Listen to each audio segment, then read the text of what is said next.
So first off, how you doing today, Esperanza? I'm doing pretty good. I mean, I'm really excited to be here. I've never been in a position like this before where I've spoken out about kind of what I'm interested in, what I do.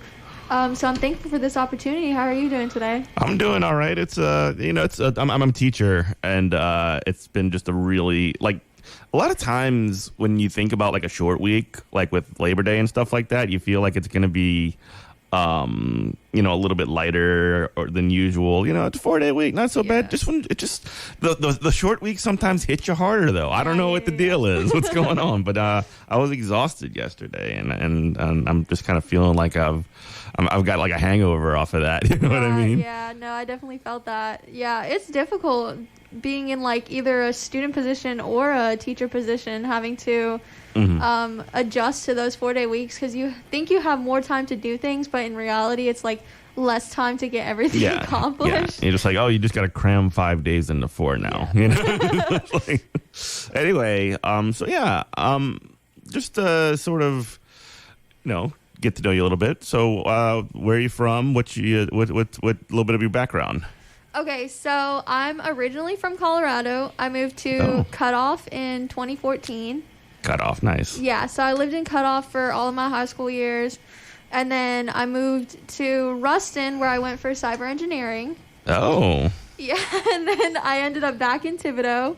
And now I'm a psychology major with a minor in sociology. Well, that's quite a change, isn't it? Yes, definitely. I just decided, I wanted, not that in cyber engineering field you can't directly give back to people, but like I found that the one-on-one person interaction was just what was better for me. Yeah. Especially being someone who's participated in therapy and gone through avenues like that to try and better my own life. I wanted to be able to give back in the same way. Sure. So tell me a little bit about Nichols University and sort of like what things are like over there. That's where you're at now. Yeah. And you're also sort of forming a YDSA chapter, Young Democratic Socialists of America chapter as well. As many people may have known, I'm the chair of the DSA in New Orleans.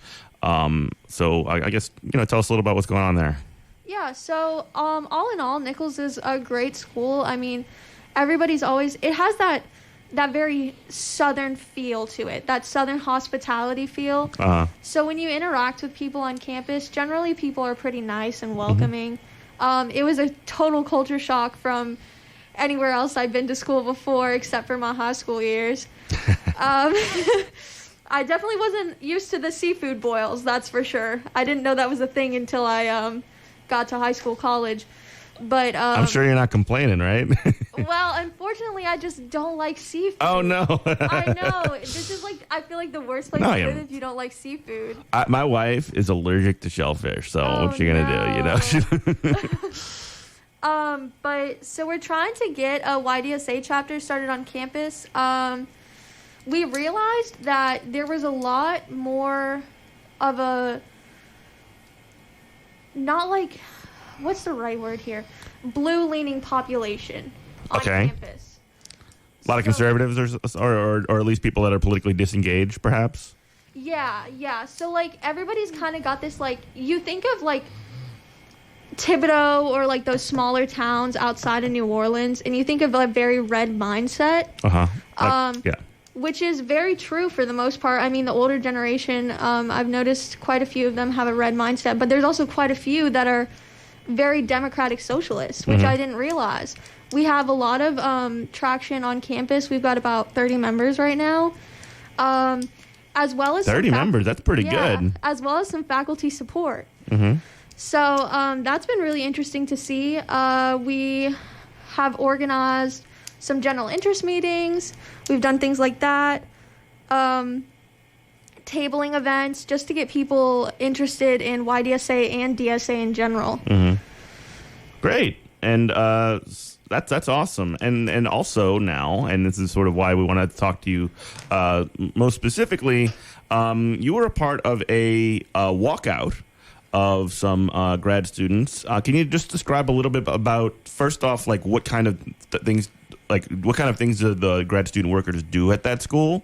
And then we can sort of get into some of the mechanics of what happened there. Okay, so yeah. So we have a few different options for student workers on campus. We have options like working as a culinary student. You work in the bistro.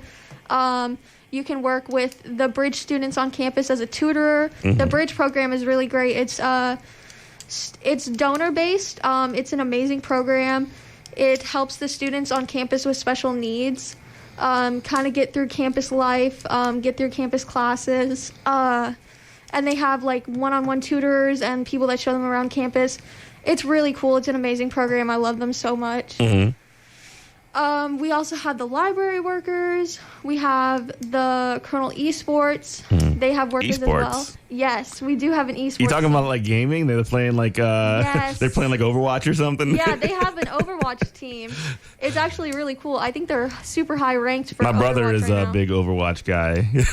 I love Overwatch so much.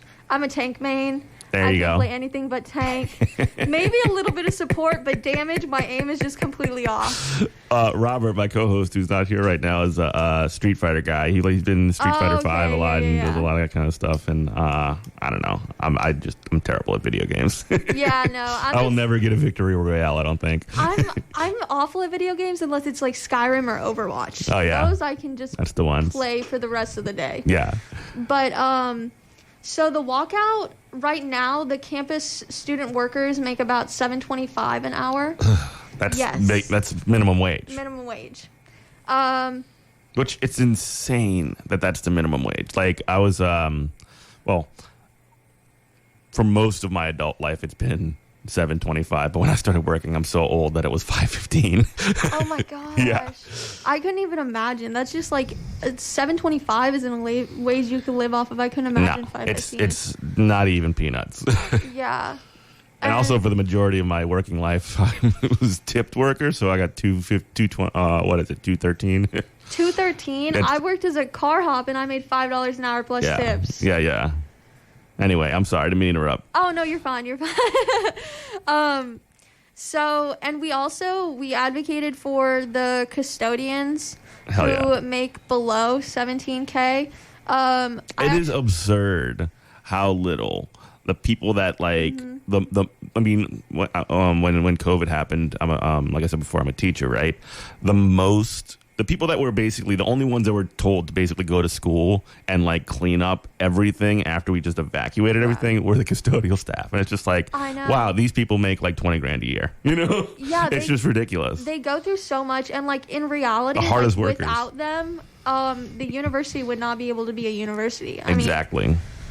We have the art department, which they mostly clean up after themselves. They do their own cleanup, but they still have some stuff like dust that's left over from pottery. Like you can't possibly clean up everything unless you're doing what the custodian's doing, like literally scrubbing and doing everything you can to make sure the room is clean.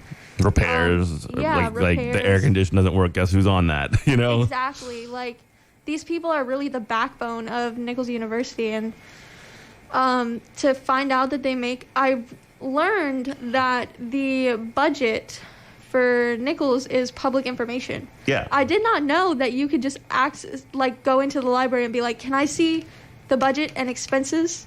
Yeah. I didn't know that until recently.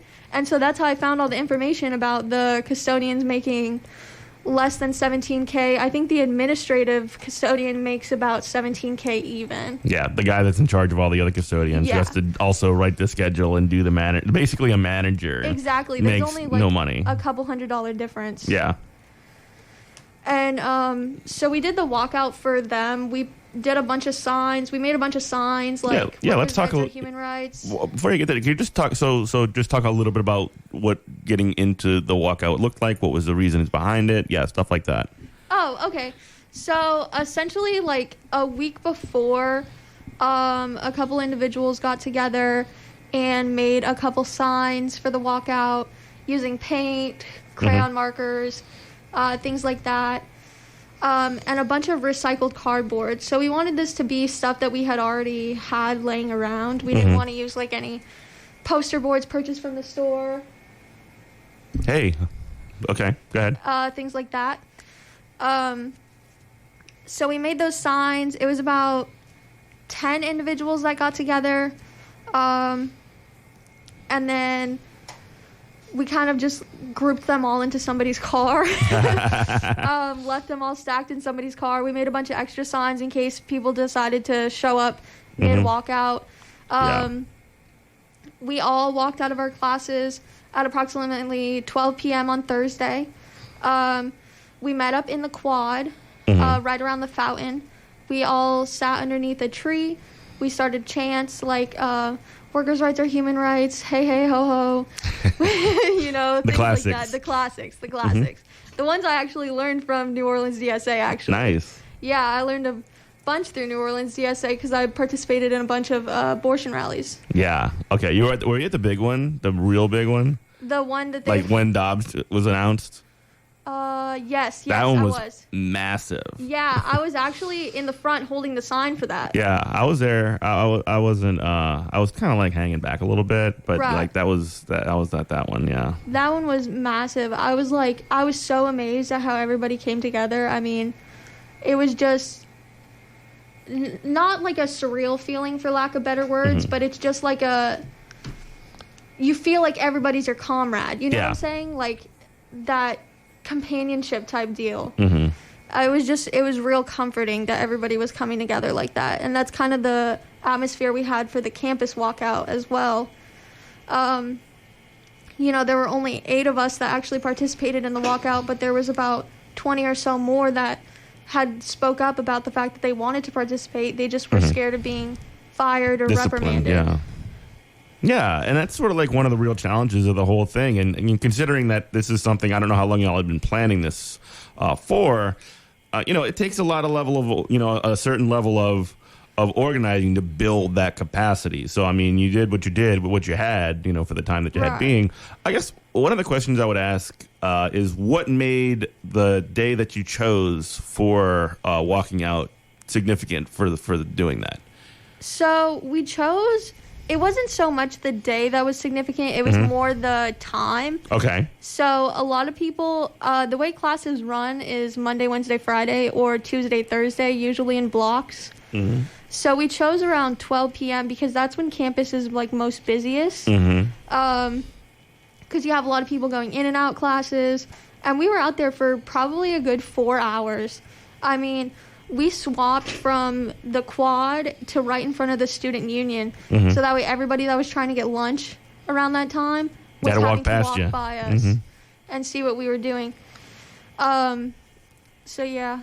As far as the response from you mentioned that some people did show support from students and from sort of some faculty. They were mostly on side, or was there mixed sort of positions on it? Was there anybody like saying, "Get off the sidewalk, I'm trying to walk here," or whatever? Like, what was the sort of situation there? We had a lot of backlash through Yik Yak. Yik Yak is a social media platform. It's an anonymous social media platform.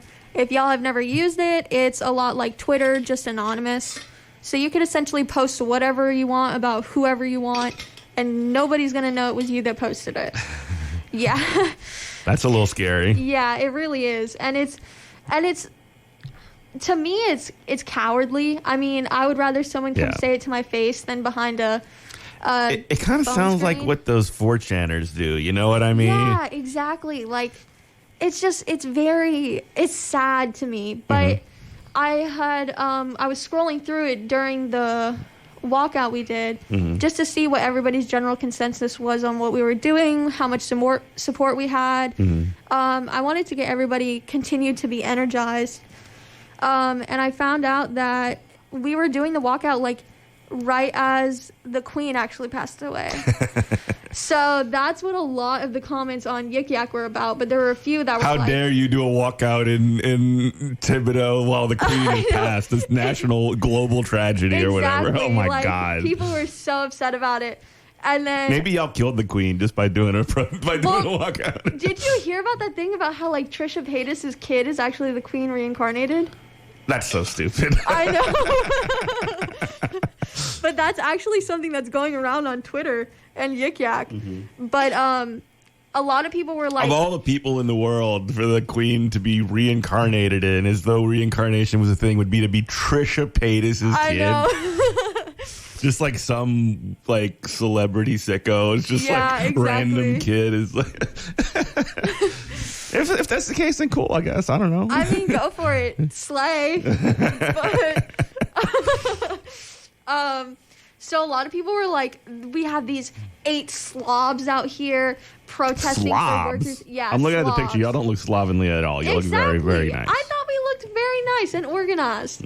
But, to each their own. And a lot of people were this guy is probably a slob that's saying that. Exactly. My guess is it was probably the same person that posted the same, like, couple posts on Yik Yak. Because all of the grammar and the way things were worded were exactly the same. Yeah. So either there's a group of haters that just have very poor grammar, or it's one individual. Well, and I noticed, and like I'm not trying to say like do anything for your haters or anything like that, or do anything against the haters, just like all the time, but having haters is an indication that you're, and I think about this a lot. And it's an indication that you're doing something, that people are paying attention to what you're doing, and that you might be threatening somebody. That's where the haters come from. So, like, obviously, it can be scary if they start doing, like, threats or whatever. But, like, having haters is, like, you kind of like you making it. You know what I mean? It's also, like, that switch up in mindset, I think, is what scares a lot of people because, in the town that we live in, YDSA, the chapter we're trying to start on campus is the first of its kind. I mean, they've had the Republicans Club, they've had Colonels for Life. They have a lot of Colonels for Life. Is this like an anti-abortion group? Yes. Oh God. Ugh. Yeah. But they have had a bunch of clubs like that and continue to have clubs like that. But we're the first Young Democratic Socialists of America club on campus. So people are now being open. These doors are being opened for people on campus, and we're getting traction, and people are seeing that we're gaining followers on social media. That's awesome. And I think it's just like it's a scary change in mindset for everyone because it's against the norm. Yeah, well, let's get into that in just 1 second. But before we do that, we got to do some station ID. You were listening to WHIV LP New Orleans 102.3. This is Good Morning Comrade. We have Esperanza Sanchez here from the Nichols YDSA. We are also going to have a nice little get-together on this Wednesday, September 14th. WHIV will be hosting our benefit fundraiser featuring Amigos do Samba at the Broadside Theater. Please come by and meet the WHIV Air Force and enjoy Planeta Brazil broadcasting live from Broadside, 7 to 10 p.m. I'm going to try and make it out there, and I sure hope that others make it out there as well. Donations will go towards securing new equipment for the station, shoring up our broadcast facilities, and continuing to provide you with quality programming from New Orleans' only radio station dedicated to human rights and social justice. WHIV LP New Orleans. As I said before, this is Good Morning Comrade, WHIV LP 102.3. And just to read from this article that we have here. So there was a really nice write-up by Colin Campo. It's in Homa Today. You can check that out, homatoday.com. A handful of Nichols students staged a peaceful protest on Thursday. Here's why. A small group of students staged a peaceful protest Thursday at Nichols State University in hopes of persuading officials to offer higher pay to student workers on campus. Around noon, 8 students walked out of their classrooms and carried signs to the quad touting their cause. Esperanza, our guest today, is 22, a psychology major. The head of the Young Democratic Socialists of America, was joined by a few of the group's roughly 30 members. Student workers earned $7.25 and are only allowed to work up to 20 hours a week. So that means you can only make 20, like less than $200 a week. Really, I mean, after taxes, like less than $100 a week. About 500 student workers, all considered part-time, are employed on campus for a variety of jobs in places such as the library, the rec center, and the daycare center. While no student workers attended Thursday's protest, Sanchez and others who did said the workers' pay and hours are not enough to live on. While no student workers attended Thursday's protest, Sanchez and the others who did said the workers' pay and hours are not enough to live on. No one is able to live off $200 every 2 weeks, said sophomore biology major Emily Lubag. Yeah, that is like no money at all. Students said they realize enrollment and tuition. Students said that they realize enrollment and tuition it brings in is down, and that the state legislature also has a say in how much money is available for public university salaries. We know how the legislature prioritizes workers and education system, so let's that is what it is. Okay. We're basically using the campus as a means to get our voices out there and gain some traction so that way legislators will be able to hear us, Sanchez said. There's just an inequality of salaries. Good stuff. Just to continue reading this article out. Nichols president Jay Clune was not immediately available for comment. University spokesman Grad Davis said the student workers are important to Nichols. We value the work they do tremendously, Davis said. And he added that the enrollment has declined from $6,293 last fall to $5,899. We have now joining us, I believe this is Jordan. Yes. Jordan, how are we doing? Talk right in the microphone. Go ahead and introduce yourself. And we have somebody else. Would you like to be on as well? Okay. But anyway, we have Jordan joining us as well. Just go ahead and talk about, introduce yourself real quick. Hi, my name is Jordan Preth. I am 24 years old, and I'm the vice president of the Nichols State University YDSA. Cool. And we were just talking about YDSA. We were just kind of moving into that direction. So Esperanza just said a moment ago that it's the first organization of that kind. So I guess by what they mean is that it's the first sort of openly socialist organization that's on campus. How have you sort of, what is your experience in like how this has gone down? How's it going? I guess. I'd say like considering the social climate and the political climate where we're from, and growing up there, because I grew up in the Thibodaux area, in the Lafourche area. I'd say that it's going pretty well. Mm-hmm. I think a lot of people desire socialist change in that area. They just don't really realize it. Mm-hmm. And so seeing people get involved, we just started, and I think we have somewhere around 25 members. 30 now. 30 members. That's awesome. Seeing people get involved, and, it's small right now, but I believe as time moves on and as the political climate changes, I believe we're going to get more members. Sure. I think as more people become comfortable with the language that we're using and start to understand the terms that we're using, because to be quite honest, a lot of people, they don't entirely understand it, and they have a little bit of, I guess the word would be indoctrination of, what socialism is. Mm-hmm. It's been, there was a Red Scare for a reason, right? Yeah, to exactly. sort of put people out of there, and it also advanced the foreign policy agenda of the, right. empire versus, again, the USSR back in the 1980s and before. So I guess just to ask a very basic question, I suppose, what was the thing that brought y'all together in terms of like what was the thing that kind of clicked in y'all's head that said, hey, we really want to start a YDSA chapter on this campus here?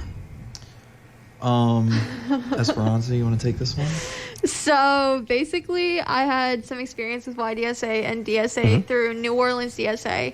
I had been participating in the rallies for quite some time. And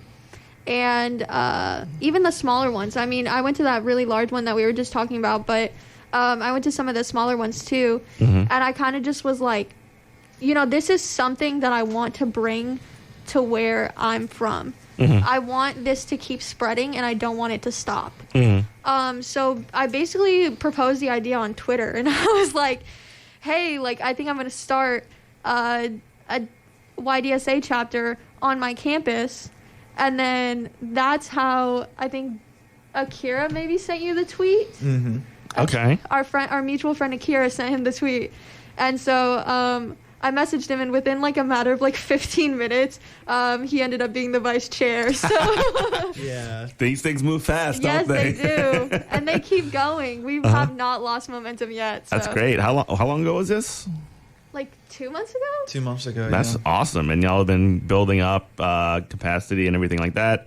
You mentioned that there were a couple of roadblocks in terms of university and creating a group earlier. Yes. So essentially, they have to charge the committee. The committee decides who becomes a registered student organization and who doesn't. So they have yet to charge that committee. We're hopeful it'll happen in the middle of September. It was supposed to be projected to happen the beginning of September, but it didn't happen like that. So we're waiting on that. We're waiting on our YDSA advisor to reach back out to us so we can become an official chapter. So those are just like the small roadblocks we're kind of just waiting on. But, you know, I'm hopeful it'll happen soon. I know for sure we'll become a YDSA chapter soon. I'm just hopeful for the RSO situation to clear itself out. RSO? Registered Student Organization. Okay, sorry. okay, I keep okay. using these acronyms and not It's explaining okay. myself. Don't worry. If I don't know what it means, I'm going to ask. Okay. So as far as you said there's faculty support. Is that like a single sponsor? Are there multiple sponsors, or what's going on there? Are you are you at liberty to talk about that even? Yes. So we have 2 faculty advisors right now. One who is actually a DSA member already.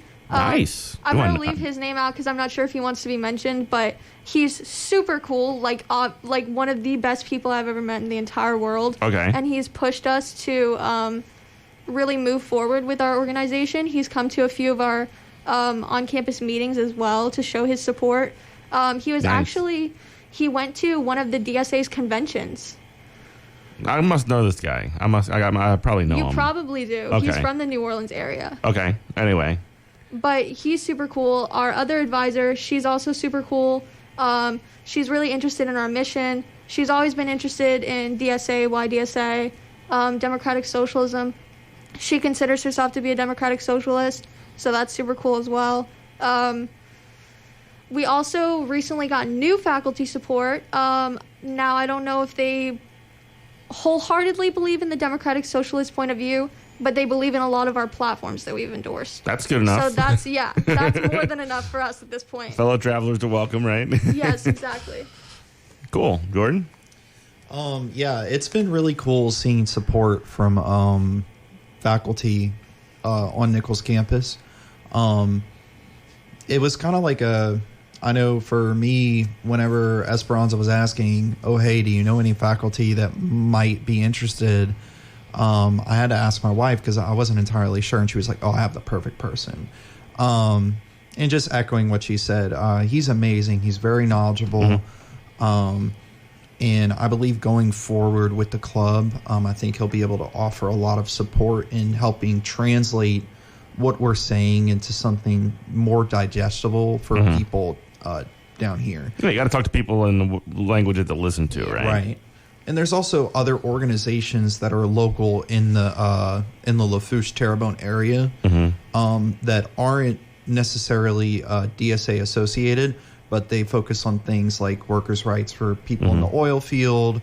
That's great. That's important. We had actually met a man who came up to our table when we were tabling that he had a small group that got together at his house, and he actually worked during the time that Deepwater Horizon had happened. Oh, boy. I think I know who that person is. Yeah, probably. And so, Former guest of the show, Leo. yes. Leo, he's amazing. I love Leo. I had him on the show on the one of the anniversaries of Deepwater Horizon, and he talked about like being there. It was really, really like harrowing tale, and it was really. I mean, he's the easy guy to talk to in the world. He's so awesome. I love He's Leo. so easy to talk to. Anyway, go on. Yeah, no, but it was super cool meeting people like that because currently I'm an online student, but I'm also a blue collar worker. What do you do? Without saying too much, I do work in the oil field onshore. Sure. Okay. Anyway, go ahead. And so I work hard, you know, and everyone around me works hard. Yeah. Everything that we're working with is you know, it's dangerous equipment, large hoses. You know, I've seen people do stuff that's not very OSHA certified, but also Every job is like that. yeah. And so, Especially when you don't have a union. right. And that was the thing that frustrated me the most is that, you know, all these people are working so hard, and I was like, man, like, I know these people are not getting compensated for the work. Like, they're making less than people at Sam's, you know, and they're busting their butt in the heat for almost 9 hours a day. You know, they have to work 45 hours a week. They don't get to choose that. And they're also going in on the weekends as well because they have to, because they're not making enough money. And the incentive is, oh, well, if you come in on a weekend, we'll pay you a little bonus to come in and work on the weekend. Right. I don't think that's right. Why not just raise their wages? Yeah. You know, don't give a once a year bonus, like actually increase these people's pay so that way they have an incentive for working there, that they feel valued and important. Yeah. And that was my thing, is I was doing that, and I also come from a background, I grew up evangelical, and so now that I'm out of that system, it was kind of like, where in the world do I where do you fit in? Where do I fit in, you know? And I just was like, man, I really don't like the way that I went to the second largest churches in America's ministry school. Which one's that? It's called Church of the Highlands. It's in their home base is in Birmingham, Alabama. They make a lot of money. I can't remember the last figure I looked at, but it was, I think, over $10 million. But they also have an organization called ARC, and they their whole job is planting other churches in the area. As a matter of fact, I believe 5 miles down the road there's an ARC church. Okay. And so it's kind of their way to, like, I pretty much watched, you know, people laundering money in real time through these organizations. And I was like, man, you know, you get to a point where you see everything around you that you believed in was so corrupt. And it's like, well, what am I going to do now? And that's when I started talking to some people that I play games online with. And they were like, you should find an organization in your local area. I love it. Gaming organizing. That's awesome. Yeah, we just talked about me gaming too. I love that. What game can I ask? What Destiny 2. Okay, I don't even know what that is. I don't know what that is. It's like some weird indie. Jordan's like into indie games. No, so like no, it's not an indie game. It's made by Bungie Studios, the same people that made Halo. Halo, okay. And it's a shooter? Yeah, it's an action MMORPG. Anyways, I play with a guy who actually works on Democratic campaigns for Democratic candidates in Florida. And he was like, hey, if you want to do something, you need to find a local organization in your area. And I was like, okay, yeah, sure. Where are they? You know? And that's when I tweeted out, I was like, I need to find an organization to get involved with, because I have all this momentum built up in myself to try to bring change to my area. And that's when I saw the tweet from Esperanza, and she messaged me, and I was like, hey, this is what I've been through. This is my experience with politics. You know, like, I want to do whatever's possible. And now we're here. Cool. Yeah. And also, to bounce off of the union thing we had just talked about, our haters gave us actually a really good idea. So I love it when they do that. Yeah. I know. The haters do the organizing for you. Yes, they think that they're hating on us, but they're actually spitting out some good ideas. What was the idea? Student union for student workers. That is dope, and that is something that has been popping off like all across the country as well. Grad students, you know, going on strike in California and various places as well. It's pretty awesome. So definitely take your haters up on that offer. Yes. If they're gonna start like throwing out these, why don't you start a union stuff? Like, okay, exactly. Yeah, sure, why not? That's what Yik Yak's really popular, and Nichols, and a lot of people. Yeah, I just learned what Yik Yak is today, so I explained what Yik Yak was. That's what I I'm an old. Sorry. I told my wife. I said it's like an anonymous board. It's essentially like 4chan. Yeah, that's what I said. It sounded like. students. Yeah. Oh God, man. It's terrible. It's bad. God. But that's what they were like. Oh, why would you sit outside and strike? You should get people to sign a petition and bring it to the president. It's like, all right, cool, thank you. Cool. Yeah, Like- and then they were like, you could have made $21 in the 3 hours you were sitting outside. I'd rather be sitting outside for 3 hours making a difference than making $21 at a job I hate. Also, I'm capped at 20 hours a week, so I literally can't work anymore. Yeah, exactly.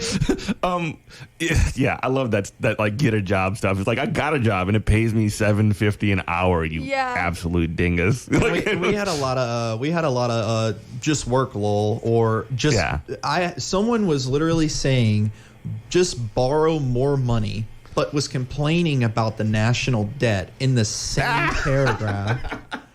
I love when people complain about the dang debt. That's so awesome. They were like anybody cares. Just borrow more money, but you know what? We're going to add to the national debt by raising workers' wages, and it's like what you would not notice the change in your tuition, but you definitely noticed it whenever they did all that work on the football field or whatever. You know, like which costs so much more money. Exactly.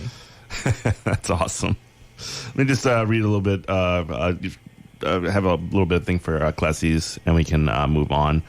So support for WHIV comes from Clessy's Seafood Restaurant and Catering, located in Mid-City, 4553 Bienville in New Orleans. Clessy's home to reasonably priced catfish and shrimp entrees, beverages, huge TV screens, and outdoor seating.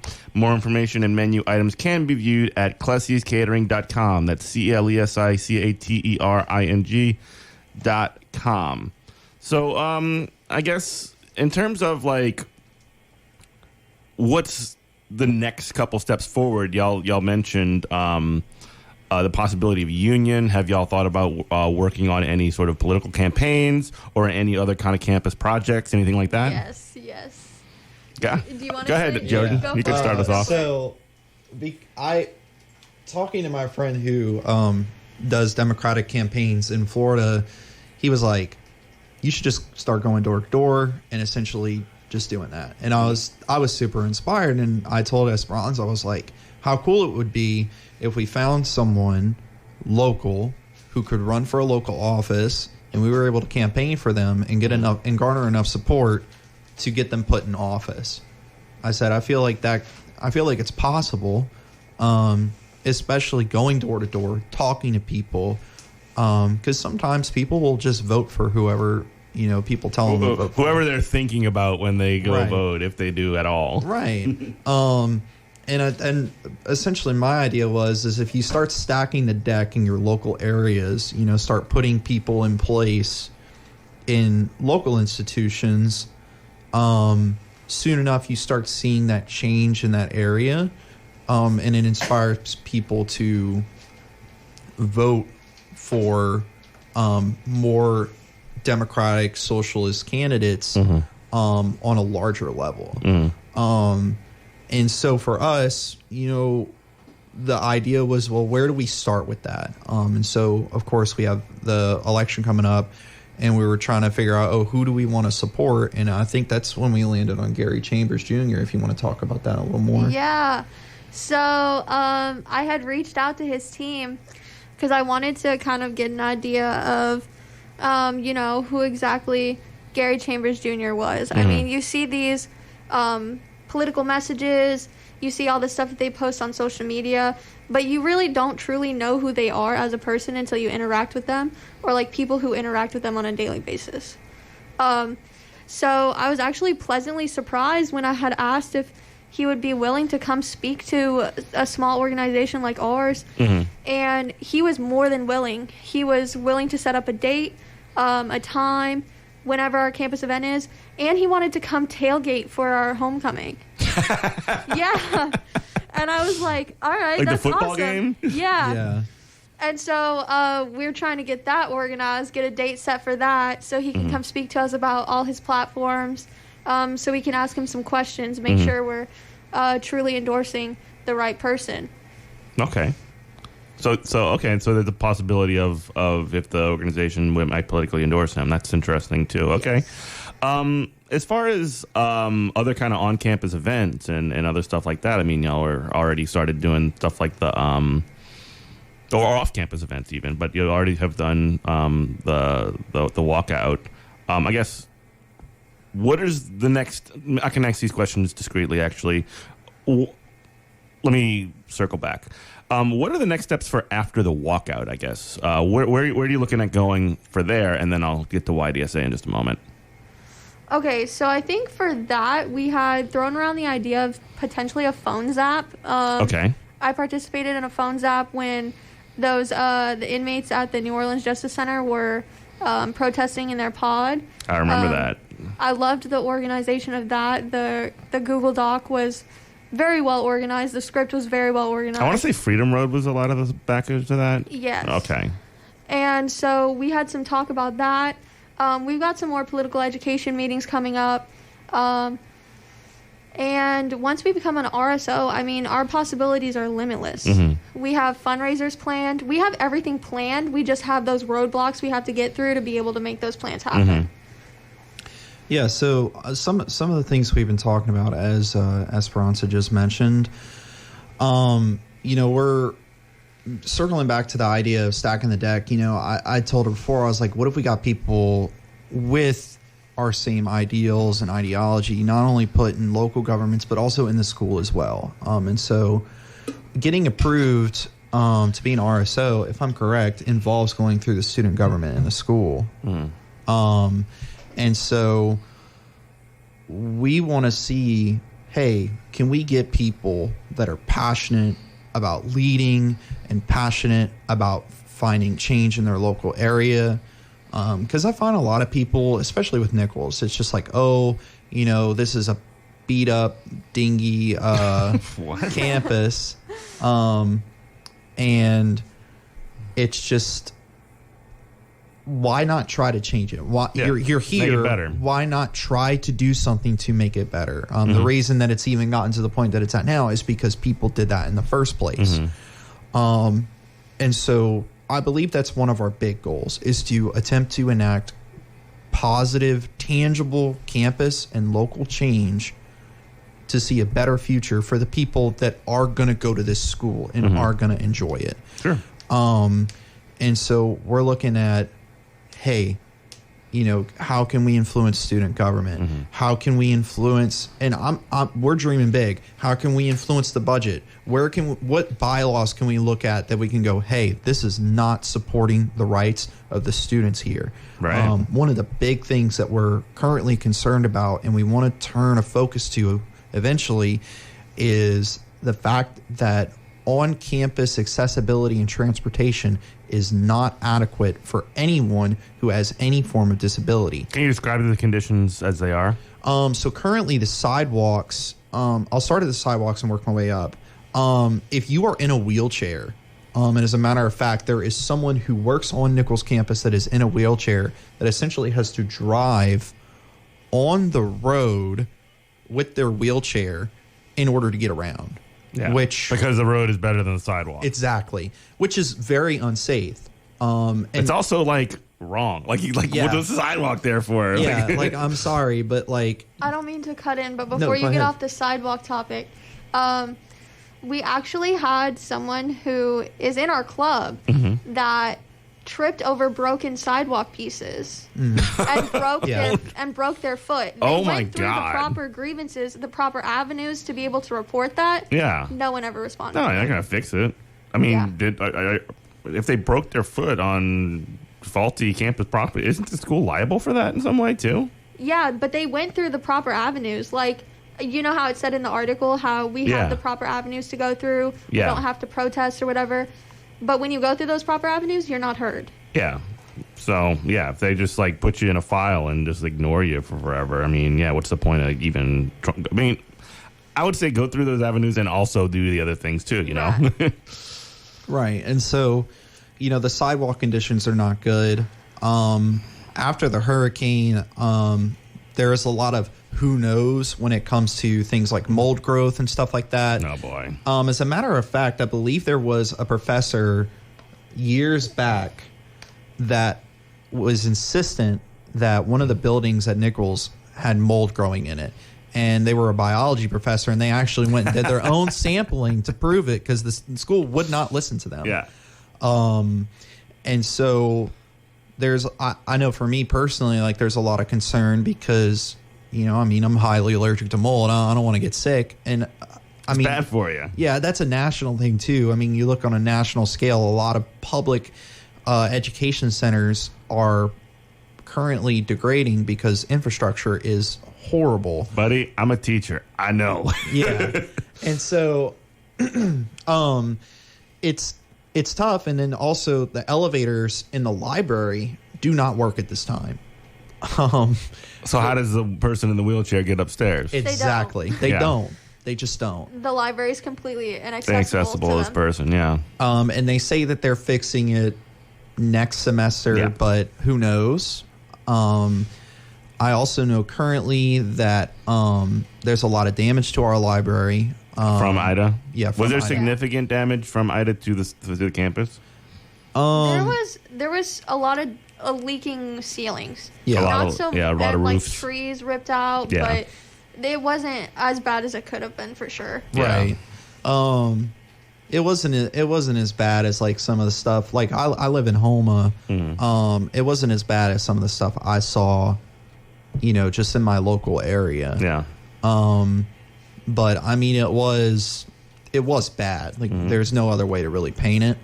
But yeah, between that, and I know there's a lot of stuff going on with the Nichols cafeteria, and workers being mistreated there. And there's even just a page on Instagram making fun of the food in the cafeteria, because of how bad it can be sometimes. It's like look at these streets, look at these streets, Instagram, but it's for food in the cafeteria. Yeah. Yes. That's a popular topic on Yik Yak as well, the food in the cafeteria. Right. Talking about the look at these effing streets. The New Orleans oh my ones, God, yeah. that is so awesome. There used just to like be these wrecked up absolute swamps, basically, instead of our streets. If I can remember correctly, there used to be an Instagram page called New Orleans Potholes or something like that. Yeah, that's an old one. Oh my gosh. But yeah, those problems pose a big issue for anyone that's disabled on campus, in any capacity. Or people that are not, like fully able-bodied people. Exactly. I mean, you just mentioned somebody that broke their foot. Exactly. And so, that is a big concern that we're focused about too. But I think our current focus is just becoming a registered student organization and also getting solid organizing. Like I said, we're still new to this. And so we are doing our best and we're doing good and we're keeping the momentum, but our goal is to consistently get better, and keep gaining more and more momentum, so that we can, like I said before, bring positive and tangible change to the area. Great.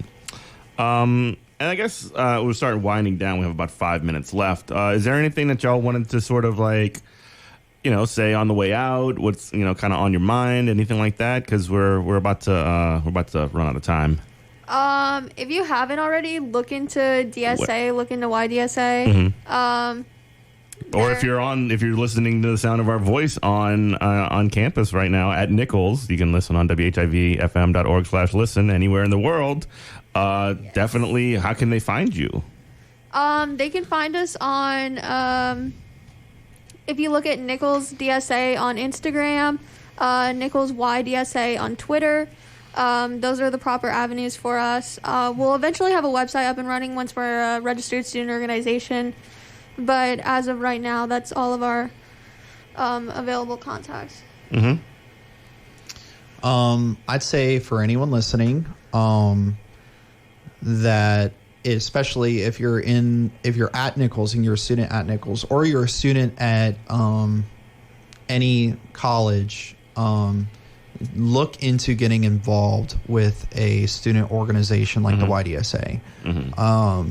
I think just from the past couple weeks of being involved, it has really broadened my horizons politically, and has brought a lot out of me personally. But also I think it's a very good experience because no matter what you think, it is important for you as an individual to be involved in your local and state politics. Yeah. It is a very key thing to do, because without your voice, you cannot gather more voices to make one large voice to bring about change. Yeah. Ain't nobody doing this by themselves. Right. Yeah. Right. All right, cool. Well, thank you, Jordan and Esperanza, for joining us. Really appreciate you coming by the studio, making the drive out here. Yeah, thanks everybody for listening. This has been Good Morning Comrade, WHIV FM. You can get more information about our show, goodmorningcomrade.com. You can follow me on Twitter, at Eminent Prof. You can follow the show on Twitter, at Comrade Morning. Do y'all want to mention your Twitters or anything like that as well? Or if not, it's okay. Yeah, you can follow me at Jordan Breath. I tweet either political stuff, personal opinions, or I talk about video games because I am passionate about video games. You can follow me at CCSNCHZ. I post a lot about cars, politics, and updates with YDSA. Sure. One second. Hey, we also have a very, very special guest calling in right now. We have Mid-City Martha calling in again. I think we had a little streak going, huh? Yeah, because I listen every Saturday. So I just wanted to say and give big props to these students. I also work at a university here in New Orleans, and I am a work-study supervisor. And so I asked in my department, the dean, I asked him if we could pay the students more than $7.25, because it literally made my skin crawl when I had to put that in the paperwork. And he agreed to it. And so the university is paying the difference from $7.25. We upped it to $10. You know, it's not a big deal, but that's incredible. That's like really awesome. That 5 cents more, you know, because I see these work-study students struggling. I mean, many of them have to have multiple jobs if they're supporting themselves. You know, they have to work study, and have like usually 1 or 2 jobs on top of their classes.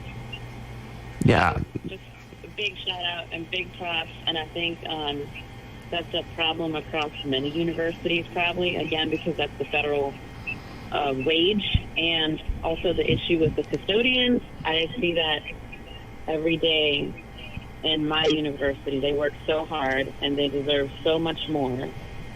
So I just wanted to say thank you, guys, for doing that. Yeah. Well, did y'all want to have anything to say about what Mid-City Martha there had to say? I only got portions of it. Could you summarize? Yeah, she basically just gave a big shout out and said y'all are doing an awesome job, and she has also seen in her work at Loyola that they have had advancements on a lot of these issues, you know, increasing, you know, workers' salaries and things like that. So that's awesome. Like, yeah. Y'all have no idea how much it means to us to get those messages, those calls, just telling us that we're doing a good job. Because, I mean, we're out here fighting, and we love to know that we're being heard, that we're making those changes.